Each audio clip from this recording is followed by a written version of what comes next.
Halo cuy, udah lama banget nih kita nggak ngebahas alur cerita film di luar film-film Godzilla. Dan kali ini film yang akan kita recap adalah salah satu film jadul bergenre science fiction horror yang diproduksi pada tahun 1974 yang berjudul Phase 4. Film yang disutradarai oleh Saul Bass ini menceritakan tentang koloni semut-semut nakal yang tiba-tiba menjadi agresif. Kenapa semut-semut tersebut bisa jadi galak seperti itu? Yuk, kita ceritain.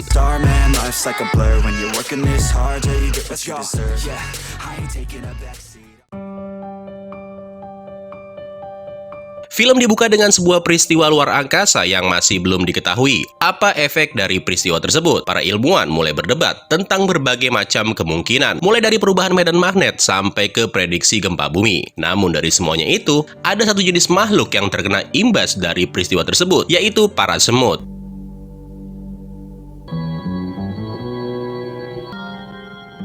Seorang ahli biologi yang bernama Ernest Happ kemudian melakukan penelitian untuk menyelidiki perilaku semut yang terlihat tidak biasa. Happ menemukan kalau suatu ketika dia melihat semut-semut itu berkomunikasi antara satu dengan yang lainnya, atau bisa dibilang mereka kayak melakukan semacam rapat, bertemu, berkomunikasi, dan menentukan keputusan.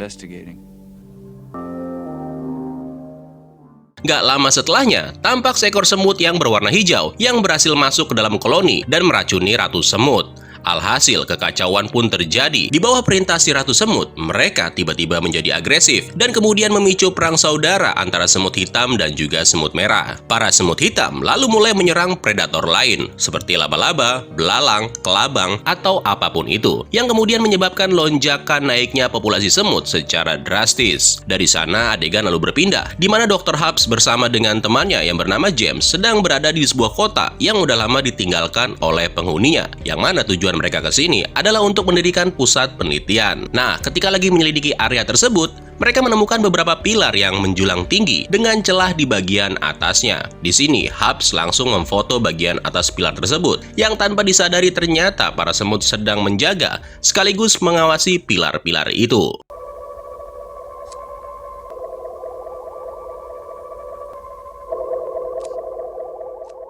Penyelidikan mereka kemudian berlanjut sampai ke sebuah ladang, di mana secara tiba-tiba mereka malah menemukan seekor domba yang udah mati dengan luka kecil di tubuhnya. Seperti kayak habis ditembus dan dimakan oleh sesuatu. Haps memprediksi kalau ini kemungkinan adalah ulah dari semut. Dalam hal ini, jenis semut khatulistiwa adalah pelakunya. Karena biasanya semut khatulistiwa akan menyerang apapun yang mengganggu persediaan makanan mereka dan segala sesuatu yang memiliki bau atau aroma tertentu. Dari sana, Haps dan juga James bertemu dengan pemilik ladang yang bernama Tuan Eldridge bersama dengan istri dan cucunya. Pak Eldridge mengetahui tentang masalah yang disebabkan oleh koloni semut. Makanya itu, dia membuat semacam jebakan dengan memanfaatkan parit yang kemudian bisa diisi dengan bensin, yang kapanpun siap untuk membakar semut-semut itu.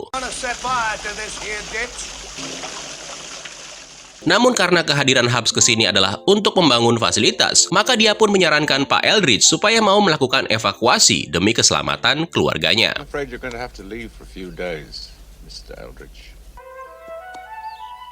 It's for our protection.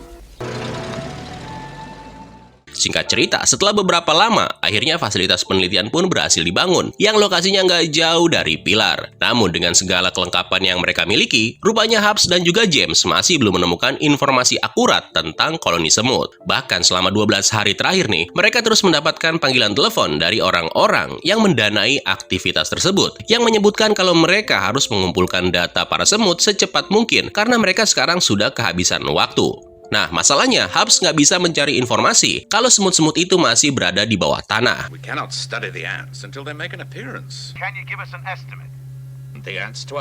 Nah, akhirnya dia mempunyai sebuah ide, yaitu dengan menghancurkan semua pilar, yang mana Haps meyakini kalau pilar-pilar itu dihancurkan, maka mereka bisa mendeteksi aktivitas para semut.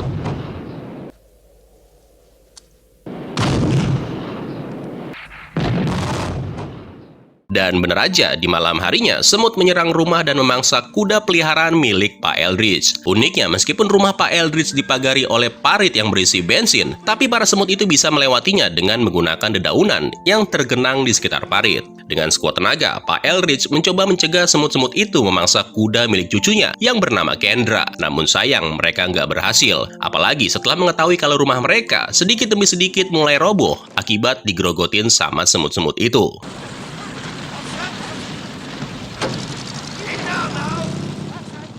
Di pusat penelitian, James menjelaskan kepada Hobbs tentang sinyal yang dia temukan yang kemudian diartikan sebagai sinyal komunikasi di antara para semut. James mengatakan kalau sinyal-sinyal tersebut kayak semacam perintah yang diarahkan langsung kepada koloni. Sementara itu, Pak Eldridge dan keluarganya yang selamat dari bahaya sekarang mulai menyesali keputusan mereka yang nggak mau pindah. Bu Eldridge bahkan yakin kalau waktu itu mereka menerima tawaran dari Dr. Hobbs, kemungkinan hal seperti ini nggak akan terjadi. Nah, pas lagi ngobrol-ngobrol nih, tiba-tiba Bu Eldridge melihat seekor semut tepat di rambut suaminya. Dari sana kepanikan kemudian terjadi yang menyebabkan mobil yang mereka kendarai menjadi oleng dan berhenti nggak jauh dari pusat penelitian. Awalnya Pak Eldridge berniat meminta bantuan, namun para pasukan semut rupanya juga mulai menyerang pusat penelitian, di mana makhluk-makhluk itu menyebabkan satu kendaraan yang terparkir menjadi meledak.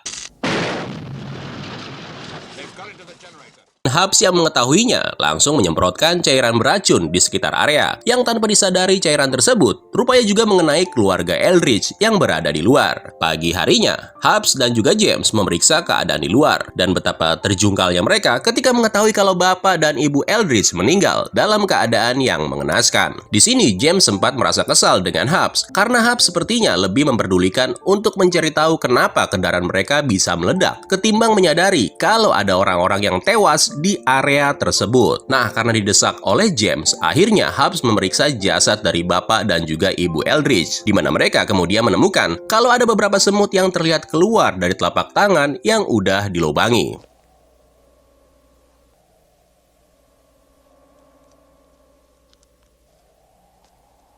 Gak lama berselang, mereka lalu dikagetkan dengan kemunculan Kendra yang ternyata dia masih selamat dari semburan cairan beracun. Tapi setelah melihat kedua orang tuanya meninggal, alhasil Kendra pun jadi pingsan.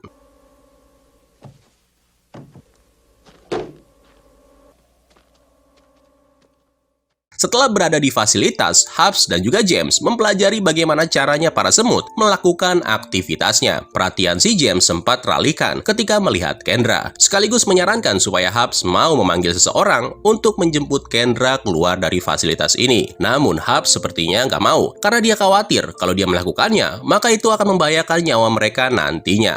Setelah percakapan itu, Kendra lalu memasuki ruangan dan memperkenalkan dirinya. Nah, pada saat dia melihat sekawanan semut yang ada di dalam tabung, tiba-tiba Kendra menjadi marah dan menghancurkannya sehingga membuat para semut bebas berkeliaran. Untungnya, si James segera membawa Kendra keluar, sementara Hobbs dengan cepat menutup ruangan tersebut dan menyemprotkan disinfektan. Namun sayangnya dalam proses itu, Hobbs sempat terkena gigitan, yang mana itu kini membuat James khawatir dengan keadaan si Hobbs. Di lain sisi, ada beberapa ekor semut yang tampak membawa segumpalan racun berukuran kecil ke dalam koloni, yang rupanya racun tersebut diberikan kepada sang ratu. Di mana dari sana racun itu kemudian dikonsumsi, dan sang ratu pun mendapatkan kekebalan. Dan bukan cuma itu, efek dari kekebalan tersebut juga membuat sang ratu menelurkan semut-semut yang baru yang berwarna kuning, yang pastinya kebal terhadap racun. Esok harinya, Hobbs mendapatkan panggilan telepon yang menanyakan perihal temuan baru, termasuk menanyakan apakah mereka sempat berhubungan dengan satu keluarga yang ada di sekitar area penelitian. Nah, bukannya memberikan jawaban yang seharusnya, Hobbs rupanya memilih untuk berbohong dengan mengatakan kalau mereka nggak pernah melakukan kontak dengan warga sipil. Hobbs bahkan tetap melanjutkan kebohongannya ketika dia bertemu dengan James yang lagi memecahkan bahasa para semut menggunakan rekaman suara. Di sini Hobbs memberikan janji palsu dengan mengatakan kalau nantinya akan ada sebuah helikopter yang akan datang menjemput Kendra. When's the helicopter coming? Oh, it'll be here. We'd have to be here for a while.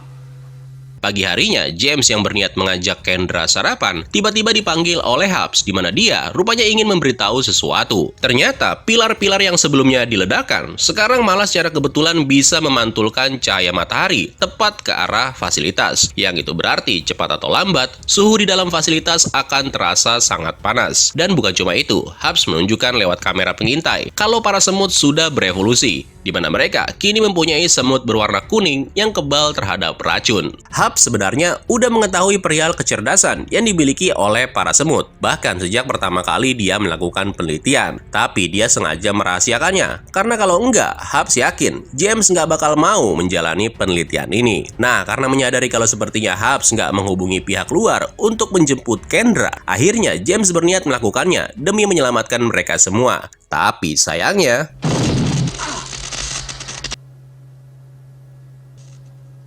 We're cut off. Para semut rupanya menghancurkan jaringan yang menyebabkan mereka sekarang menjadi terisolasi dari dunia luar. Dalam keadaan seperti ini, yang bisa mereka lakukan hanyalah bertahan sebisa mungkin. Termasuk si James yang sekarang mencoba menghancurkan pilar dengan menggunakan gelombang suara berfrekuensi tinggi.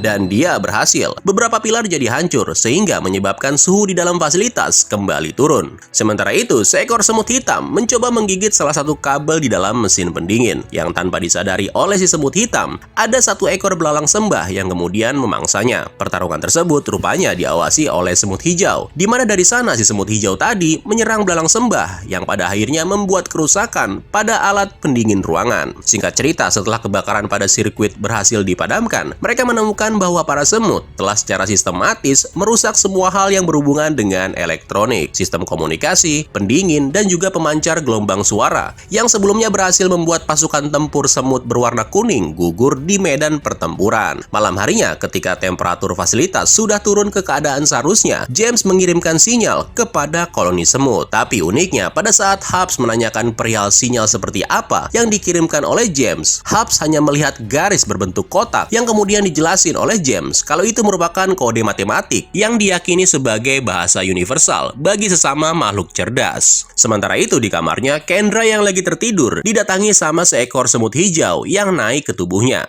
Anehnya, begitu Kendra terbangun dan melihat semut itu ada di hadapannya, Kendra yang ketakutan memohon supaya semut itu pergi.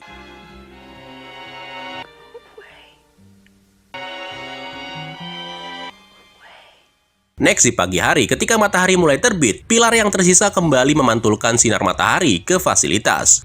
Di momen ini, Hubs sempat melihat seekor semut hijau tepat di sebelah Kendra. Merasa marah dengan semua yang terjadi, Hubs lalu memburu dan mencoba membunuh semut itu. Namun sial, dia gagal karena si semut jauh lebih lincah.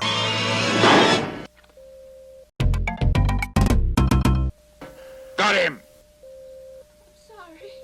Malam harinya, mereka pun beristirahat. Di momen ini, Hubs sempat meminta maaf atas tindakannya di siang hari tadi. Hubs selalu mengatakan, supaya bisa keluar dari tempat ini, maka mereka harus membunuh Ratu Semut, karena Ratu adalah kunci. Namun, begitu mendengar hal tersebut, malah membuat James jadi khawatir. Karena menurutnya, lebih baik mereka sekarang menunggu balasan dari sinyal yang sebelumnya dikirimkan kepada para semut. Gak lama berselang, tiba-tiba Kendra berteriak ketika dia melihat dari layar monitor bagaimana segerombolan semut menghabisi seekor tikus dan menggerogotinya dalam waktu yang sangat singkat.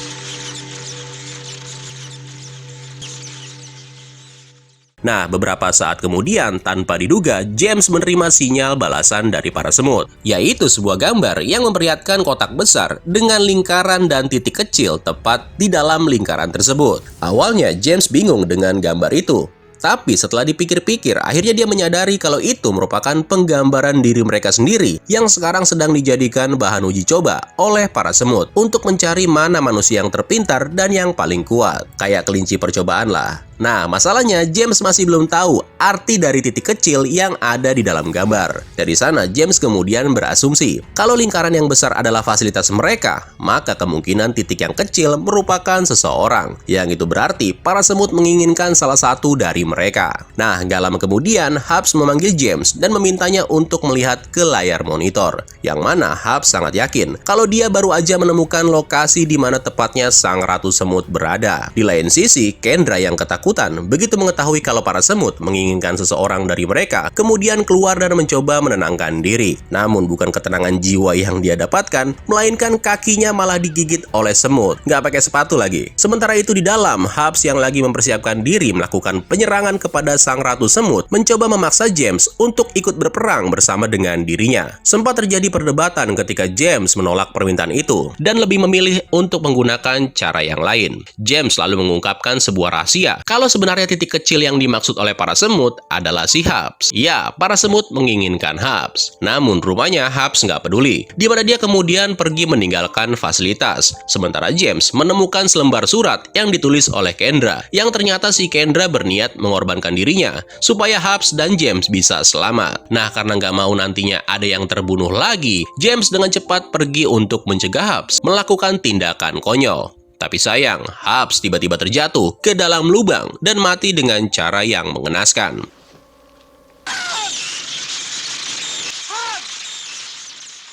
Setelah kejadian itu, James memutuskan untuk pergi membunuh sang Ratu Semut dengan berbagai perlengkapan termasuk membawa racun pembasmi serangga demi mengakhiri semuanya. James sebenarnya nggak mau membunuh para semut karena dia yakin kalau manusia bisa hidup berdampingan dengan para semut. Cuma masalahnya, semut-semut itu terus berevolusi dan selalu berada satu langkah lebih maju ketimbang manusia. Makanya, dia sekarang memutuskan untuk menghancurkannya sebelum semuanya terlambat. Singkat cerita, ketemulah nih sarang tempat di mana Ratu Semut berada. Dengan cepat, dia lalu masuk ke dalam, dan ketika sampai, James melihat sesuatu yang mengejutkan, yaitu dia menemukan kalau Kendra ternyata masih hidup tanpa luka sedikit pun. Nah, yang bikin ceritanya ini menarik adalah ketika James baru sadar kalau sebenarnya para semut itu rupanya menginginkan James dan juga Kendra supaya bisa beradaptasi dengan manusia, termasuk untuk dijadikan bagian dari koloni mereka. Dari sana, James selalu mengatakan kalau mereka nggak mengetahui apa yang akan direncanakan oleh para semut selanjutnya. Tapi yang pasti, baik James dan Kendra sekarang lagi menunggu perintah dari Ratu Semut. Wow, film dengan konsep yang menarik ya cuy. Walaupun ini film tahun 1974, tapi cerita yang coba ditampilkan itu seru dan gak ngebosenin. Ya meskipun ada beberapa adegan yang bikin gua gregetan dan harusnya bisa lebih baik, tapi secara overall film ini masih layak untuk dijadikan rekomendasi tontonan buat nemenin keseharian kalian.